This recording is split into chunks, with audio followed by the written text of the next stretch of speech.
yuzi yanada tiniq bo'lib, hojatxonaga borish xohlaydiganlar, dieta yoki umuman kundalik ovqatlardan, qabziyatdan aziyat chekadiganlar, ichagini generalniy uborga qilmoqchi bo'lganlar, yaqinroq kelinglar. Bugungi video siz uchun.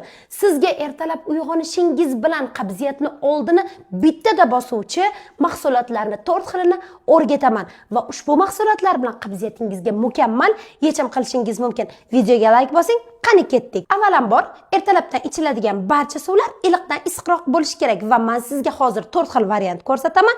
Ushbu variantlardan qaysinidir o'zingizga qo'llab ko'rsangiz qabziyatga yechim topasiz. Birinchi o'rinda qirg'ichdan chiqarilgan kartoshka.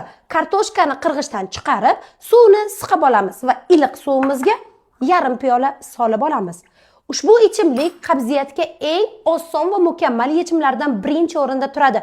Ko'p diyetologlar buni yashiradi. Bugun men sizga tekinga beraman. Bu suvni ichganimizdan keyin yarim soat ovqat yemaymiz va yarim soatning ichida albatta hojatxonaga borasiz. Kartoshka barchaga mumkin.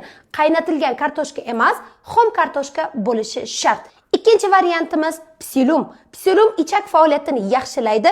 Ichakda yetishmayotgan to'lani to'ldirib beradi va shuni hisobiga biz hojatxonaga yaxshi boramiz. 1 stakan suvimizga 2 qoshiq psilum yetarli. Uni aralashtiramiz va 5 daqiqadan keyin och qoringa iste'mol qilamiz.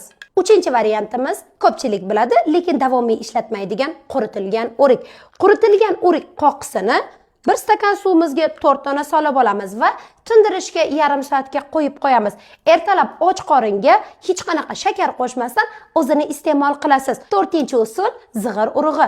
Avvalambor endi qabziyat bo'lganlar, hech qanaqa usulni sinamaganlar zig'ir urug'idan boshlasa bo'ladi. Zig'ir urug'ini 1 qoshig'ini iliq suvimizga solib, 15-20 daqiqadan keyin iste'mol qilsak bo'ladi. Agar siz necha yildan, necha oydan beri qabziyatdan qiynalayotgan bo'lsangiz, birinchi 3 ta usulimdan qaysinidir sinab ko'rishingiz kerak. Bugungi 4 ta usulimiz ham tanasida, yoshi va jinsidan qat'iy nazar barchaga bemalol mumkin. Ushbu video sizga manfaatli bo'ladi. Saqlab qo'yishni va ko'proq insonga yetib borishi uchun mehnatga yarasha like bosishni unutmang. Shunga o'xshagan foydali videolarni har kuni joylab boraman.